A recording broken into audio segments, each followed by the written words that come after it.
And welcome once again to Living in the 21st Century. Joining me today is Manny Cruz, City Councilor at Large from Salem, Massachusetts. Manny, it's a pleasure having you on the show today. Errol, good to be with you. And I'm actually a school committee member at large in Salem, the vice chair. Okay. I'm sorry. My apologies for that. Thanks for correcting me. So, Manny, tell me a little bit about yourself. Yeah, so good to be with you. My name is Manny Cruz, and I'm proud to serve as the first Afro-Latino vice chair of the Salem School Committee. Salem is my home. I grew up here, and by way of background, my family immigrated to the United States from the Dominican Republic. I live in Salem with my wife, Vanessa, and my 9-month-old daughter, Ivy Sophia. I primarily have engaged in work in both the nonprofit sector and in government. I previously served under 2 state representatives, State Representative Paul Tucker and State Representative Juana Matias. And now I am currently the advocacy director at Latinos for Education. And so Salem is my home, and I have the pleasure of serving our children and families on the school committee, where I'm a proud graduate of our public schools. And I'm always looking for ways to continue to give back to our community. So that's a little bit about me, Errol.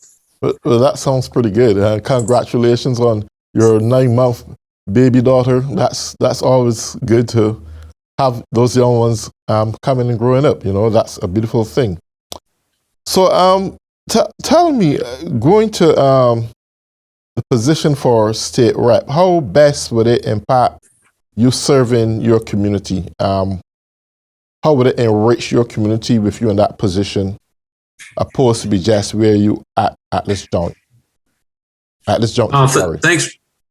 Thanks for the question, Errol. And I'm running for state representative here in Salem because I firmly believe that I have the unique blend of experience as a municipal legislator, someone who's worked in the legislature on key issues, and then additionally as an advocate, I've worked on statewide legislation. So I firmly believe that each state representative has the opportunity to put forward policies that really touch the lives of people in the Commonwealth.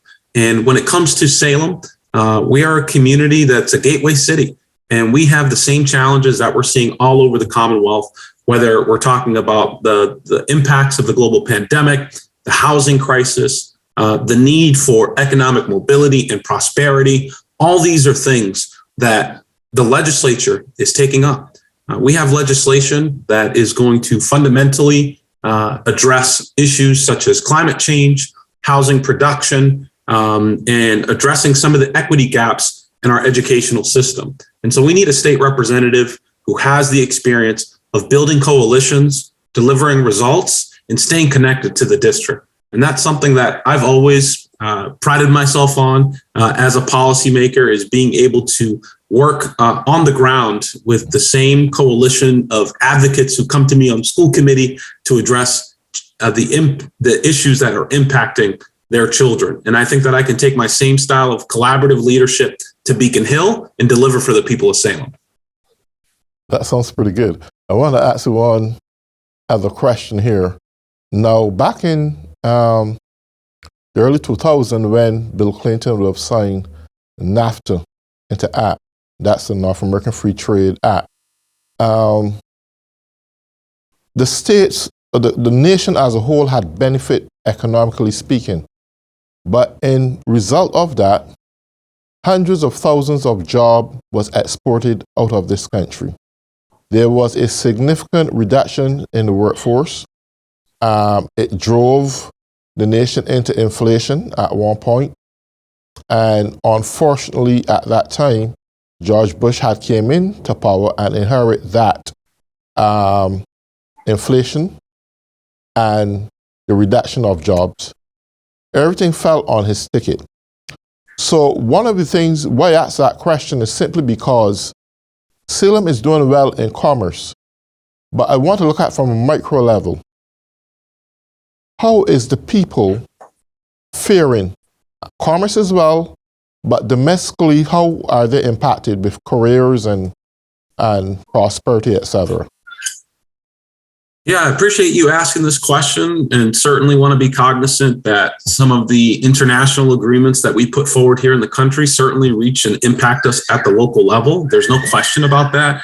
Salem is a gateway city, which is a designation that speaks to the economic standing of our residents. And we have some disparities. If we look at people of color, if we look at our younger generations, we'll see that there's some significant income gaps between us and other communities that are just neighboring when it comes to our median income and the amount of money that people are making living in Salem. And so I guess what I would say to that end, Errol, is that we really need to be forward thinking about our economy. Salem is really a tourism based industry that we've set up. We are an attraction, probably one of the most visited places north of Boston. But we're also a really interesting place for new businesses to come in. And we've seen some growth that has been beneficial to our public schools, our infrastructure, and growing the city coffers. But I think that,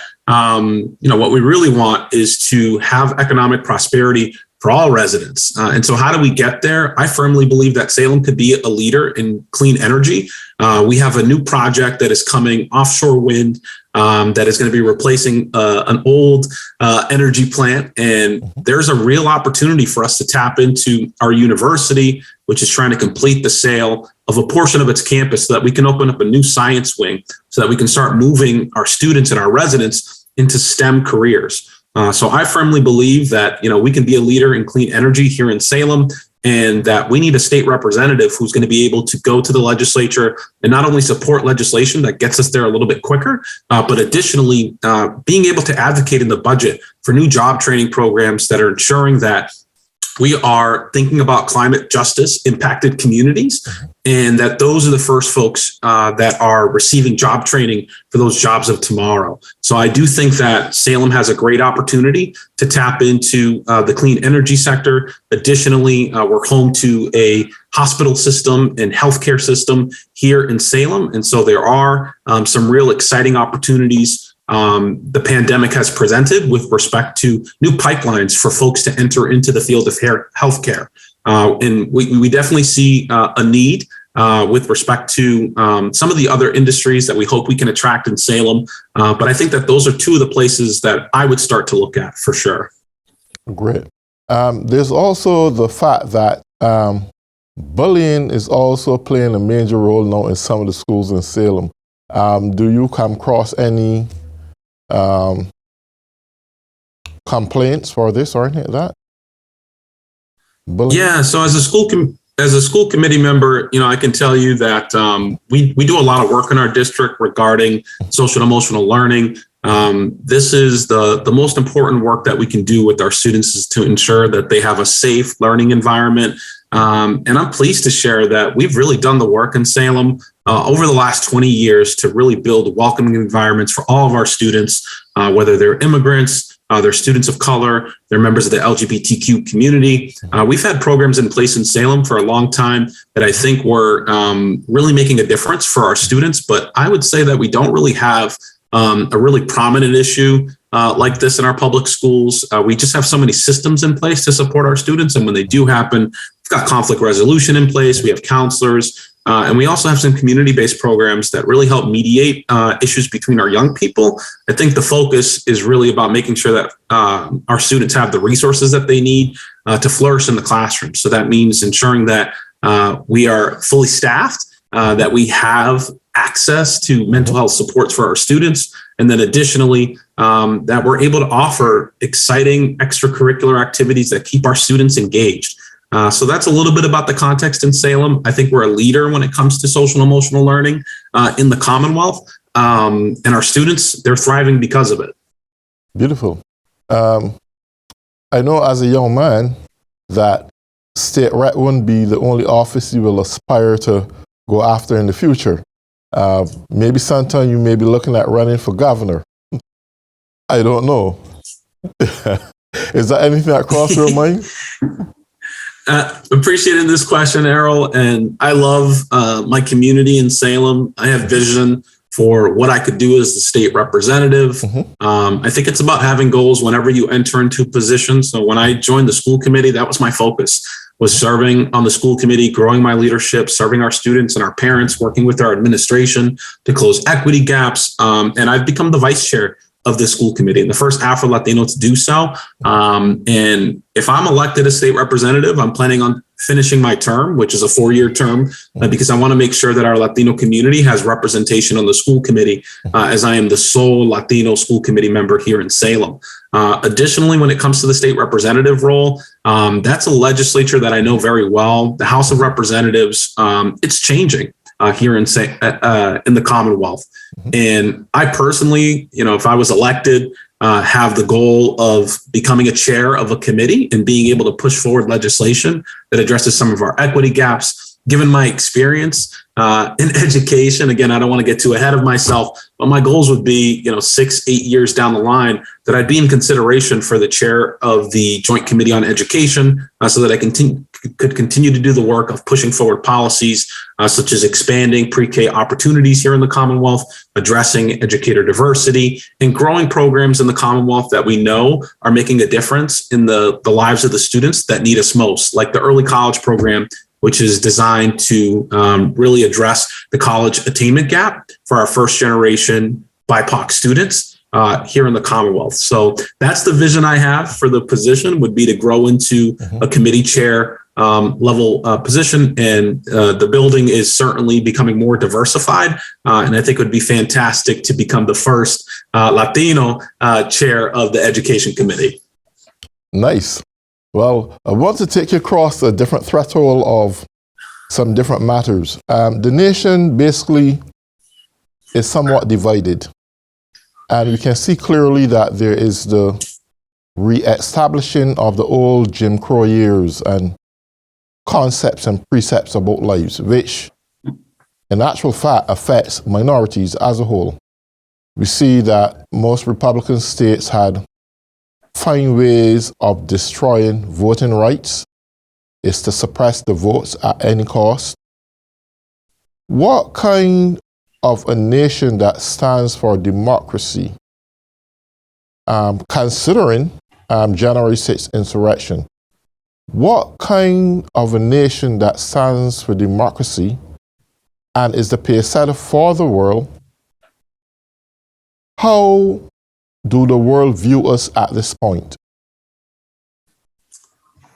Yeah, so another great question. I would certainly say that there has been some attacks on democratic institutions over the last, I would say, 20 years, right? We've seen this diminishing respect for our country's founding values of freedom, of representation, of being able to access the voting booth. And I think it really did start, we saw a shift in the way that our politics operated right around the time that President Obama was elected.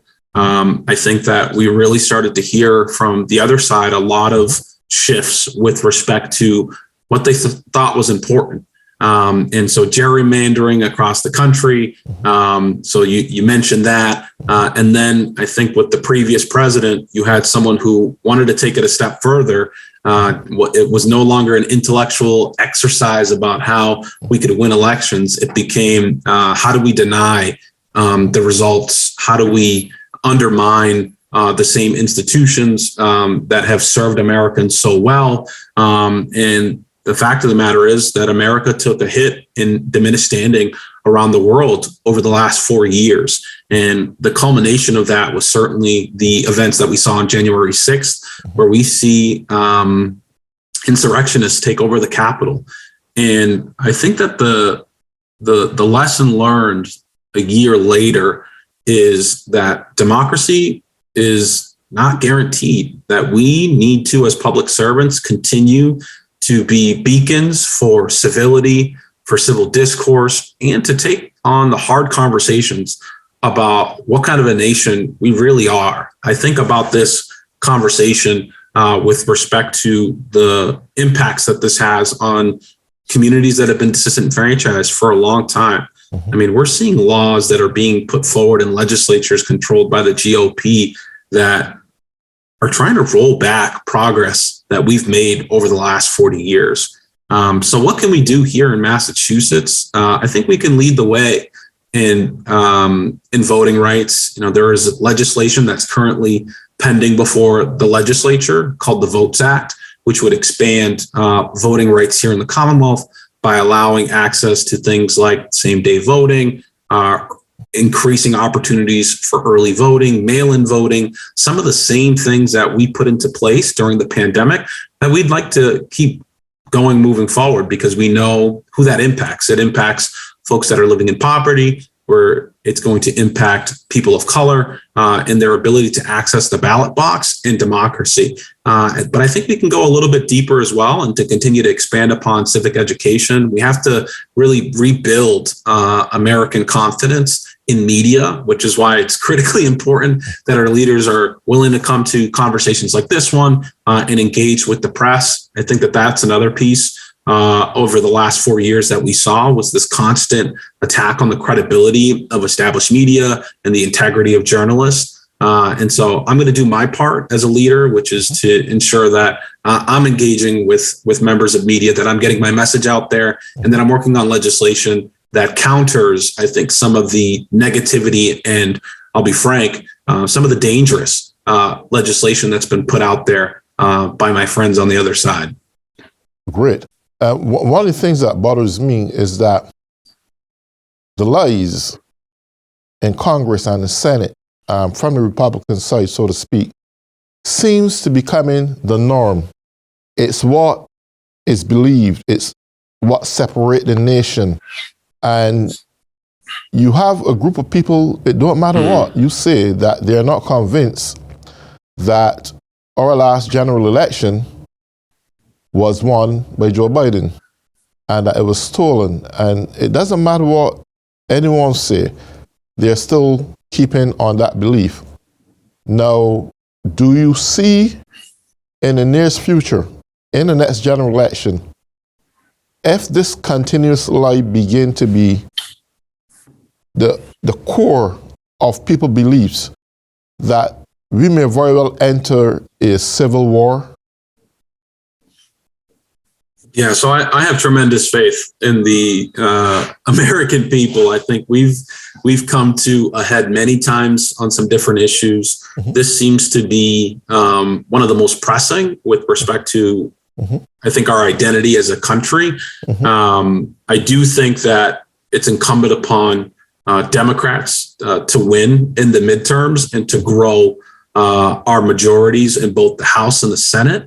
And to do that, we really need to continue to elect candidates who are focused on service, focused on equity, and going to really build the types of coalitions that helped propel President Biden into the White House in the first place. So I think about some of the midterm elections that are coming up, some of the Senate seats that are up for grabs, and there's a real opportunity to expand our numbers so that we're not in a 50-50 split in the Senate and holding a slim majority in the House.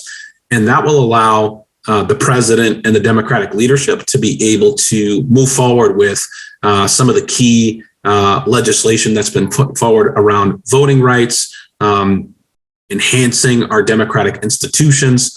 And then additionally, I think the policies that are really going to touch people's lives. Right? We need to start having more conversations about what's the federal government's role when it comes to education. The president talked a great deal about expanding healthcare through a public option, and all that is going to be on the table. A clean energy future. How we get there is we need to expand the Senate and House majority that Democrats have. And I think that kind of organizing on the ground is what's really going to restore the confidence in people that the electoral system is fair, that government can continue to do good work on behalf of people in partnership with community. Excellent. I don't mean to take you into international waters, but do you have any views presently on this Ukraine Russia situation? Do you think for a second, and this may be a little bit tough on you because you have no facts on this, but do you think the existence of Donald Trump in the past 4 or 5 years, so to speak, with Russia give Putin that time span to relax and refocus on how he should go about conquering and rebuilding the USSR? An interesting question, and I certainly want to lead with my prayers, my thoughts, and my advocacy that the global community continue to rally behind the Ukraine to send humanitarian aid, as we know that there are over 100,000 people that have already tried to flee the country due to the actions of Russian aggression.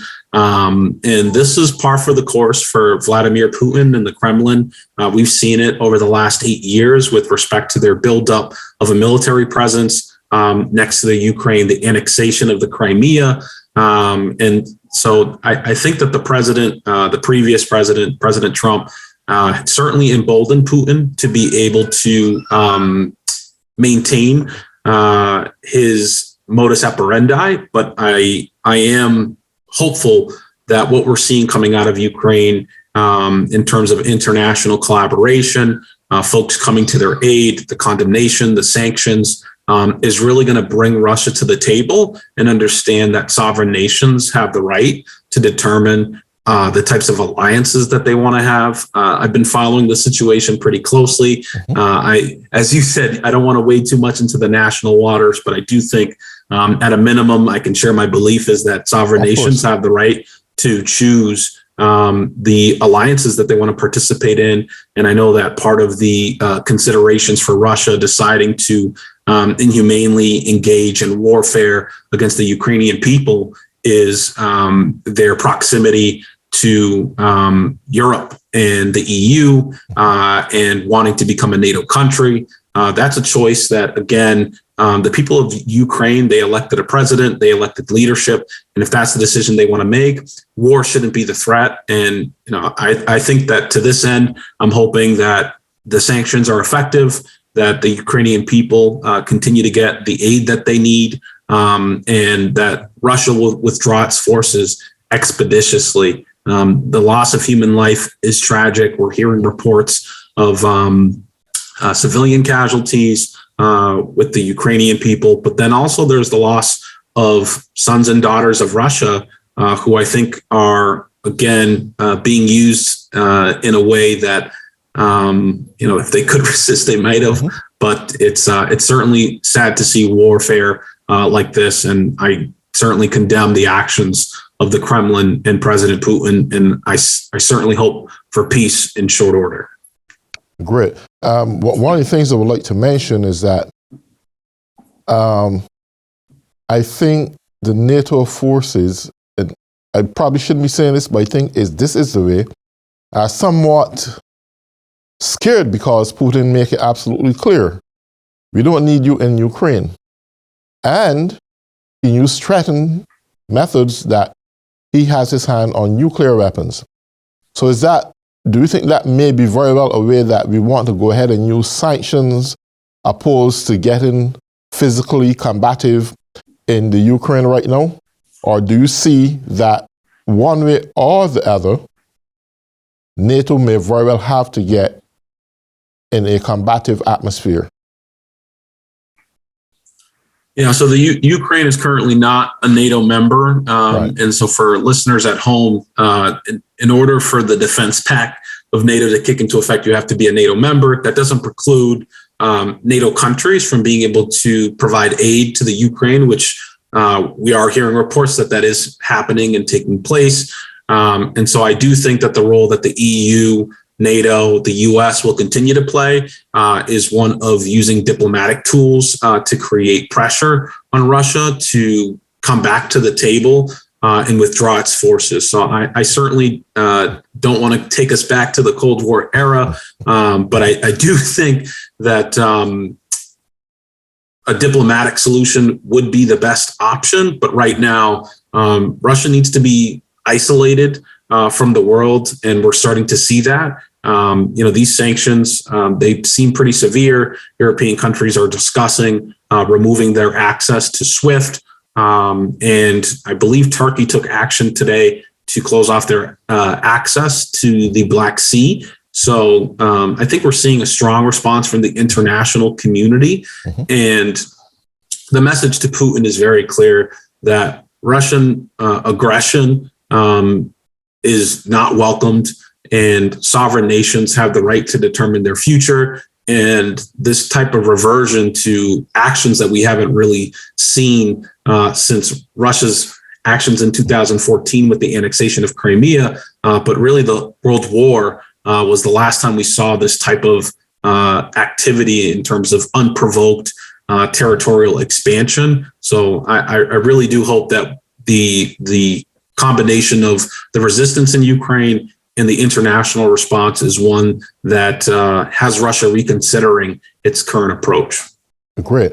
And the final thing, Ukraine right now is crying out for aid in terms of having their airspace protected. Do you believe that the United States and NATO allies should at least, that's not getting physically combative, but do you think at least that much they can do in giving them airspace protection? Yeah, so I think what you're referring to is a no-fly zone, right? Errol, and a no-fly zone would be a really aggressive military tactic, and essentially is a declaration of war from NATO allies in the United States. I doubt that that is something that gets implemented. I think the focus is going to be on humanitarian aid, trying to get Russia to come to the table via the sanctions and the isolation that they're engaging in. But I do not think that NATO countries and or the United States will engage in a no-fly zone. And that's something that I would defer to security experts who, I think I took some international relations courses and during my studies at Northeastern, but as I understand no-fly zones, that's a pretty aggressive military move. And given that Russia is engaged in a hot war right now with Ukraine, we wouldn't want there to be some type of confusion that leads to further escalation. I think the goal is, again, to try to get them back to the table by using some of the more diplomatic tools like sanctions, isolation, and then the pressure that's coming from the international community. Great. Well, Manny, Cruz, it was a pleasure having you on. We covered quite a bit of topics in a short space of time. I wish you all the best and success in moving forward, and take good care. Enjoy your day. Thank you, Errol. Really appreciate it. Thank you for having me. Appreciate it. Thank you so much.